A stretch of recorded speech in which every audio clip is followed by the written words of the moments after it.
Hey everyone, hope you're having a good quarantine vacation, summer vacation, whatever thing.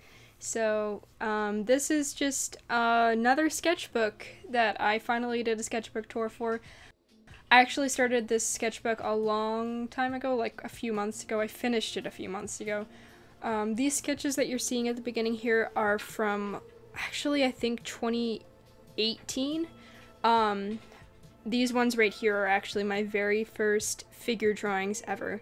This predates the previous sketchbook tour. I'll let you know when it starts getting, like, actually after the next sketchbook. But this was, like, February of 2019. This was when I was first doing figure drawing because I'd never really done it before. And I was really bad at it, and that's fun. And I was doing them in pencil, which is a really bad idea too. But you know, it does mark a milestone in my art journey, I guess, because I just went all uphill from here, so it is kind of cool to look back and see that. That's when I first got my gouache kit, my first ever gouache kit. And these were just like overall just random doodles and stuff. Like from like March I guess, March 2019, but I was mainly using my other sketchbook at this point in time. But I was finally starting to do some observational drawing, like you can see here. It was the first time I really went out in public and like did urban sketching. It was kind of hard. That's when I got my first oil pastels.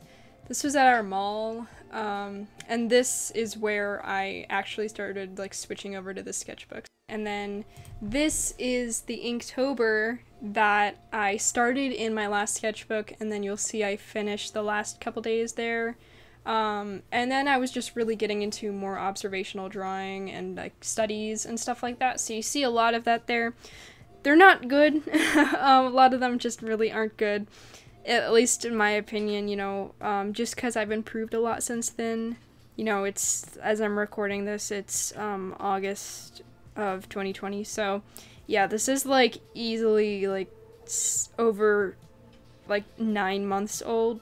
Well, more like closer to like 7 or 8, but yeah, so but it was really good that I was finally starting to get out of my comfort zone, that I was like doing things other than just like cartoons and stuff, that I was like actually doing observational drawing.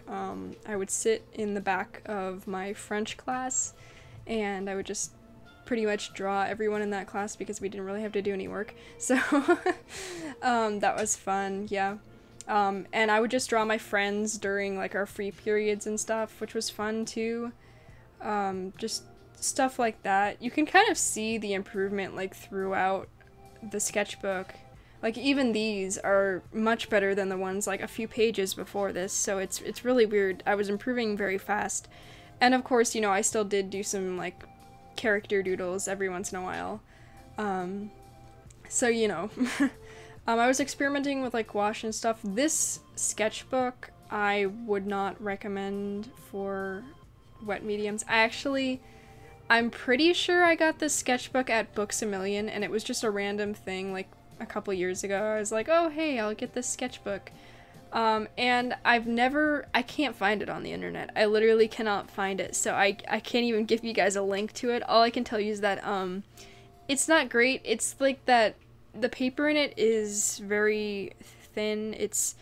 I can only describe it as, that the types of sketchbook paper that you see in those sketchbooks that are like made out of recycled paper, not the Strathmore ones, but I think it's Denix or Denix, that brand, Denix, that they sell at Michael's. It's like that kind of textured paper, so it's really not great. It's fine for just like doodling and sketching, but not great for like mixed media, which is unfortunately what I like to do the most. A lot of the sketches here is when I was getting a lot better, and I actually put I think all of these in this sketchbook, maybe a couple that weren't in here, but pretty much all of them made it into my CISA application, which, if you don't know what CISA is, it's a summer school for the arts in California. It got canceled this year, but part of the application you have to submit like 5 cafe drawings, which are just like urban sketching drawings. So yeah, so all of those were from here that I submitted in that app. But yeah, it did get canceled, which kind of sucks, but you know, I'd rather not go and not die, so, you know. I was just, a lot of these also were kind of from photographs, which I try not to do anymore, but I just thought it was way easier than drawing from life, but I still tried to draw from life, but sometimes I didn't feel like it. So yeah, doing lots of anatomy stuff, and yeah, I guess that's all I have to say pretty much, so I won't talk too much longer. This right here is actually my first live figure drawing session. It was clothed model, but they had all of the poses were like longer poses, which isn't really what I was hoping for. I was hoping they were like shorter ones, but it was still nice to, like, you know, just practice doing longer poses, I guess. Those 2 figures on the right I'm actually really proud of still. I just like how the watercolor came up, but I was still struggling a lot with watercolor and stuff, and so many of these figures, or so many of these like observational drawings, were just weak in terms of line confidence, which is another thing I've learned. And these oil pastel portraits were just kind of a weird experiment that didn't turn out super great. So, you know, there's that too. And I would just, by the end I was just kind of doing whatever. Like, I didn't really care as much. I just wanted to be done with it. So I would just like do observations of whatever I felt like doing, which I guess was kind of nice actually. But yeah, so that's it. That's the end of the sketchbook. Hope you guys enjoyed it, and I'll try to post more videos soon. So yeah. Alright, see ya.